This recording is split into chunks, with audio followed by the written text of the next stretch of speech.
tanah tidak hanya sebagai tempat berpijak di bumi. Bagi rakyat, terutama petani, tanah adalah sumber penghidupan yang membuat dapur mengepul, sumber untuk menyekolahkan anak-anaknya, dan masa depan yang bisa diwariskan. Banten pernah menyimpan cerita panjang tentang para petani yang berpuluh tahun berjuang demi tanah mereka. Tanah itu buat kehidupan anak cucu kita, bukan tujuan akan dijual gitu. Tapi ketika tanah dikuasai segelintir orang, ia bisa jadi sumber konflik, ketidakadilan, bahkan memutus harapan hidup masyarakat. Nama saya Omo. Di sini tahun 89 saya udah di sini. Udah menggarap di samping perusahaan ini, perusahaan PT Banten Pranger ini ya. Tahun 89 kita sama keluarga saya, sama bapak saya, saudara-saudara saya berkumpul di situ di samping perusahaan. Ada tanah nggak digarap sama perusahaan. Tahun 89 saya nanam duren, nanam kelapa, nanam kopi, udah alhamdulillah berhasil. Bahkan tanah tersebut di samping perusahaan itu udah saya ajukan ke desa dibikin SPPT. Lalu alhamdulillah direspon oleh kepala desa, tanah tersebut dibikin SPPT, kita sempat bayar pajak 4 tahun. Tiba-tiba duren udah memanenkan, kelapa udah panen, kopi udah panen, tanaman-tanaman kita ya. Tahun 2007 itu datang pihak perusahaan. Seolah-olah tanah ini tanah perusahaan. Dulu kata perusahaan ini tanah cadangan, sekarang akan digarap lagi sama dia. Nah, ini tanaman-tanaman Bapak kata dia harus ditebang, dikupas ya. Alasan dia akan ditanam sawit. Otomatis kita melawan sama pihak perusahaan kan kita seolah-olah walaupun surat secewir SPPT itu kan bagi kita kekuatan waktu dulu itu ya. Kan Pak, ini saya udah bayar tiap tahun bayar pajak. Tiap tahun bayar pajak ya ke pihak desa. Kok ini tiba-tiba dirampas lagi oleh perusahaan? Kata perusahaan, ini mah dari dulu juga tanah perusahaan, gitu ya. Kok kenapa bisa di SPPT-an? Kan kita mengusulkan ke desa, kata desa ini bukan tanah perusahaan, tapi tanah namanya GG desa. Jadi desa juga berwenang kata dia ya, GG desa gitu. Ini mau tidak mau tanaman bapak-bapak, kata pihak perusahaannya harus ditebang. Kenapa kita tidak bisa melawan? Saya mengajukan dulu ya ke desa, Kapemda mengajukan, Pak kami tolong tanah tersebut itu karena udah kami bayar pajak. Ya namanya orang Baduy ya, nggak ada yang menolong.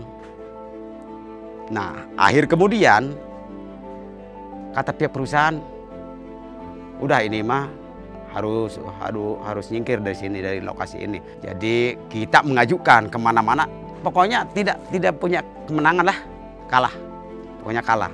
Nah, kita menghindar keluar di areal perusahaan ya, keluar desa.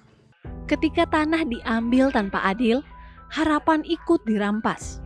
Namun, petani tak menyerah. Iya, belum ada ketenangan, Bu. Belum ada ketenangan. Itu belum ada ketenangan. Masih bimbang. Berpuluh tahun lebih mereka bertahan, membangun organisasi, belajar hukum, memperkuat diri. Tapi perjuangan tidak pernah mudah.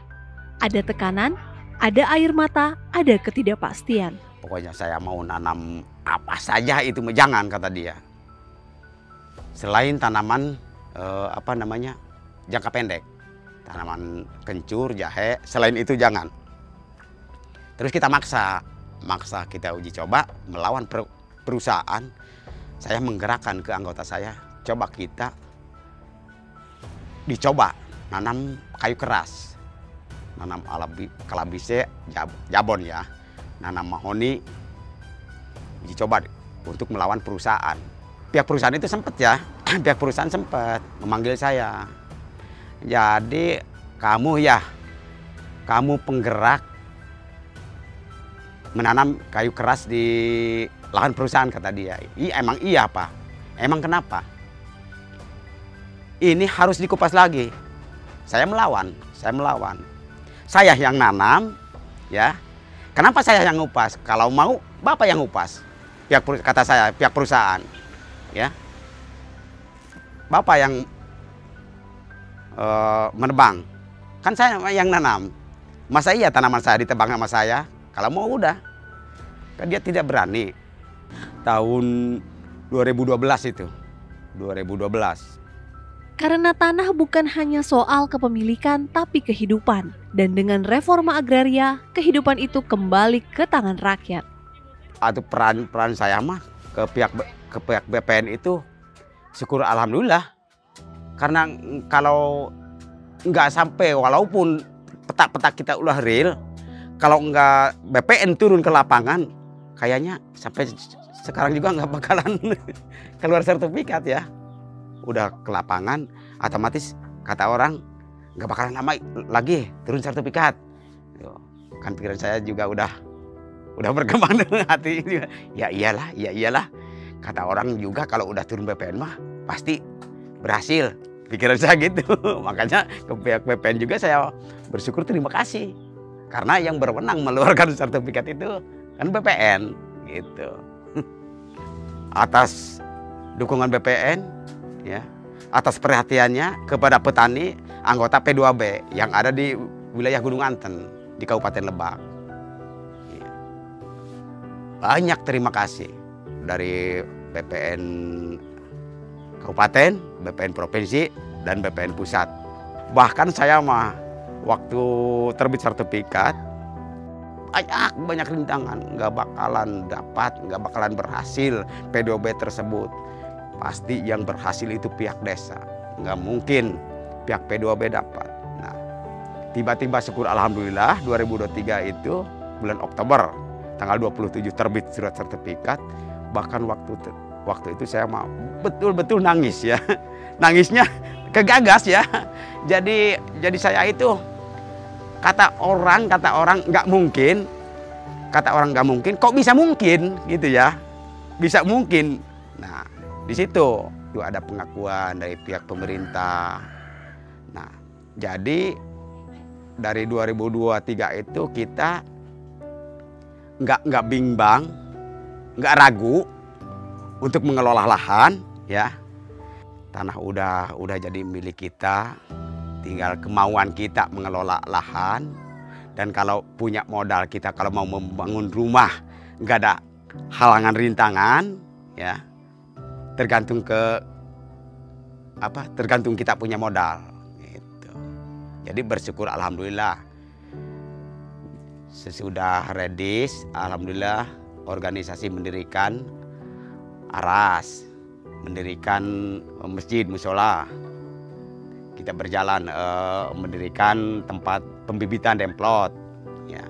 Sekarang walaupun belum beres, belum selesai, itu untuk penginapan. Ya. Kalau ada tamu-tamu nantinya bisa nginep di sana, gitu, Pak.